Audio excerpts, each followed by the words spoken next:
जय श्री श्याम श्याम प्रेमियों, कैसे हो आप सब। आशा करते हो आप लोग अच्छे होंगे। श्याम प्रेमियों, हमारी जिंदगी में, सबकी जिंदगी में कभी ना कभी बुरा समय जरूर आता है। उन्होंने बुरा समय जरूर देखा होता है और वो समय इसलिए आता है कि हम अपने और पराये में पहचान कर सके कौन हमारे अपने होकर भी कौन हमारे साथ छल कर रहा है। ऐसी ही एक कहानी है दिल्ली में रहने वाली नेहा की। देखिए श्याम प्रेमियों, कभी कभी तो ऐसा होता है कि अपनों के रूप में छुपे हुए ऐसे भी लोग होते हैं जो हमारा कभी भला नहीं चाहते हैं। श्याम प्रेमियों, जब बुरा समय आता है ना तो सबसे पहले अपनी ही साथ छोड़ देते हैं। कुछ परसेंट परिवार होता है कि हाँ बुरे समय में साथ देते हैं, पर कुछ परसेंट तो ऐसे भी होते हैं कि सबसे पहले ही बुरा समय आता है तो सबसे पहले ही साथ छोड़ देते हैं। और उनमें से कुछ परसेंट माँ बाप भी होते हैं। मैं सबके माँ बाप की बात नहीं कर रही हूँ, क्योंकि कुछ परसेंट ऐसे माँ बाप भी होते हैं जो अपने बच्चों में फर्क करते हैं। ऐसी ही एक कहानी है दिल्ली में रहने वाली नेहा की। श्याम प्रेमियों, उन्होंने अपनी कहानी और बाबा श्याम का चमत्कार मेरे साथ शेयर किया और उन्होंने बोला मैं आप लोगों तक पहुंचाऊं, ताकि अगर आपका भी भरोसा डगमगा जाता है बाबा श्याम पर से, तो ये कहानी सुनने के बाद बाबा श्याम पर से आपका भरोसा कभी डगमगाएगा नहीं। श्याम प्रेमियों, वीडियो पसंद आए तो चैनल को सब्सक्राइब करिएगा, वीडियो को लाइक करिएगा और कमेंट में जय श्री श्याम जरूर लिखिएगा। और आपकी जो भी मनोकामना है कमेंट में जरूर लिखिएगा, ताकि आपके कमेंट के माध्यम से बाबा तक आपकी हाजिरी जरूर पहुंचे। श्याम प्रेमी हो तो कमेंट करने में बिल्कुल भी ना हिचकिचाओ और ना ही बाबा का नाम लेने में। श्याम प्रेमियों, आइए जानते हैं दिल्ली में रहने वाली नेहा के साथ बाबा श्याम ने क्या चमत्कार किया। दिल्ली में रहती है नेहा, बताती है मेरी जिंदगी बदलने में बाबा श्याम का बहुत बड़ा हाथ है। नेहा बताती है दीदी, मेरी शादी 2019 में हुई थी। मेरे ससुराल में मैं छोटी हूँ, मेरे पति 3 भाई हैं। जब मैं आई तो मेरे पति कोई जॉब नहीं करते थे। मेरी शादी के 2 महीने बाद ससुराल वालों ने बोलना शुरू कर दिया, हम तेरा खर्चा नहीं चलाएंगे, तू कहीं काम देख ले। फिर भी मेरे पति सारी बातों को मजाक में ले लेते, सीरियस नहीं लेते। मैं सारे काम करती, दोनों टाइम का मैं खाना बनाती, हर काम करती। मेरी दोनों जेठानियां कुछ भी काम नहीं करती, वो अपने बच्चों में बस लगी रहती। वो भी हमें ताने मार देती कि हम कोई धर्मशाला थोड़ी ना खोल रखे हैं कि जो हम सबको पालें। दीदी, मुझे सुन के बहुत बुरा लगता था, बहुत रोती थी, पर मैं कुछ नहीं किसी से बोलती। मैं अपने मायके में भी कुछ नहीं बोलती, क्योंकि मायके में भी बोलती तो मेरे ससुराल वालों की बदनामी होती। मैं कुछ भी लेना रहता मैं अपने पति से बोलती तो मेरे पति बोलते मम्मी से मांग लो।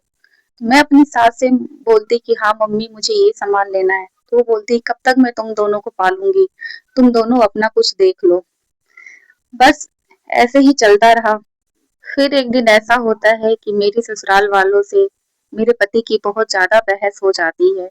बहस इतनी हो जाती है, बात इतनी आगे बढ़ जाती है कि मेरे सास ससुर बोल देते हैं कि तुम दोनों अपना देख लो, हम नहीं कुछ कर सकते, तुम लोग निकल जाओ घर से। सबने बोल दिया, मेरे दोनों जेठ ने भी बोल दिया, मेरे सास ससुर ने भी बोल दिया। हम क्या कर दे, हम निकल लिए घर से, कहीं रहने का भी कुछ नहीं। मेरे पति के एक दोस्त हैं, वो हमें किराए पे कमरा दिलाए। दीदी, हमारा घर रहते हुए भी हम किराए पे रहने को मजबूर हो गए। मैं अपने पापा को बोली तो उन्होंने कुछ पैसे हमारे खर्च के लिए भेज दिए, उससे कितना चल जाता। मैं अपने पापा को भी कितना बोलती, उनके ऊपर भी जिम्मेदारियां थी परिवार की, तो नहीं मैं बोलती। मेरे पति काम देखने जाते, कहीं काम भी नहीं मिलता, कुछ भी समझ में कहीं से भी कोई रास्ता नजर ही नहीं आता। एक दिन मेरे पति थक हार के बहुत ज्यादा उदास हो गए तो पार्क में बैठ गए। वहां पे एक आदमी उनको मिला, ये अकेले बैठे थे। वो आदमी आके पूछता है क्या हुआ। बताती हैं कि मेरे पति को पता नहीं ऐसा क्या हुआ कि उनके सामने वो बहुत रोने लगे। तो वो आदमी पूछता है कि क्या बात है, मुझे पूरी बात बताओ। तो वो बताते हैं कि ऐसी ऐसी बात है।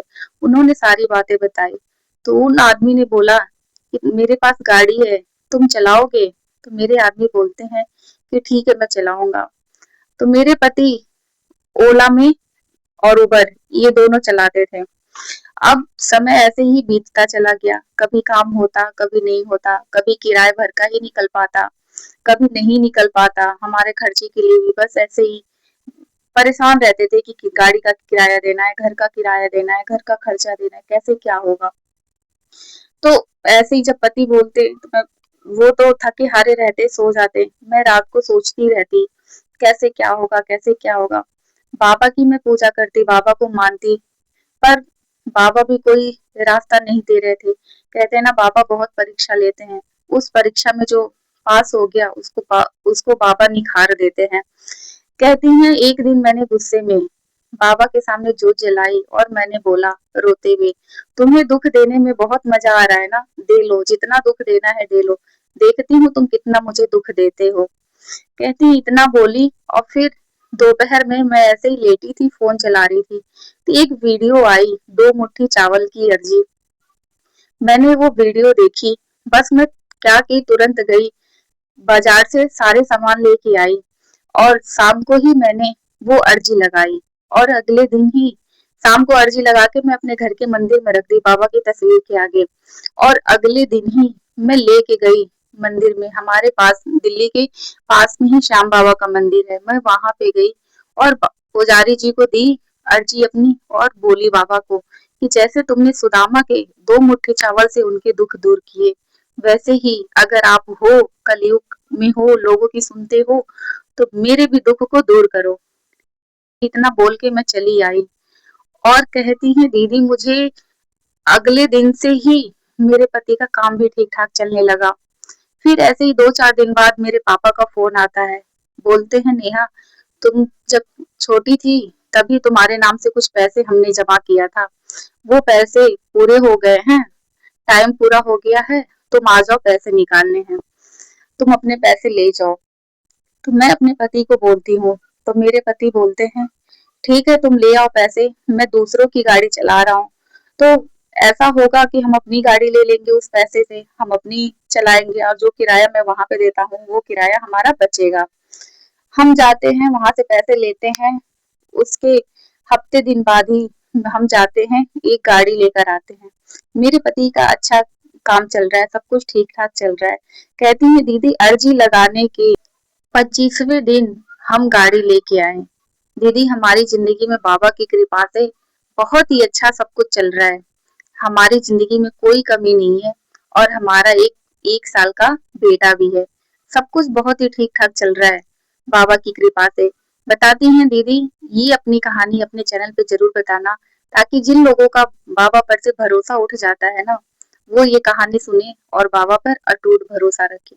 भरोसा तो था हमें, पर जब परेशानी बढ़ गई तब मैं ये अर्जी लगाई। श्याम प्रेमियों, नेहा की ये अर्जी लगाने से उनके तो दुख दूर हुए हैं।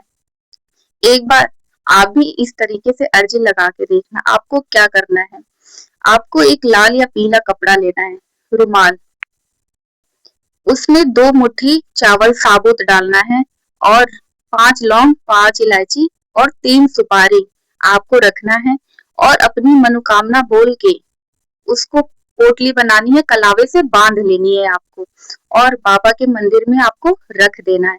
जो भी आपकी इच्छा है बाबा के आगे आप बोल देना और एक जब जिस दिन आप अर्जी लगाते हो उस दिन एक अखंड जोत जरूर जला देना, चाहे तिल के तेल का और चाहे घी का।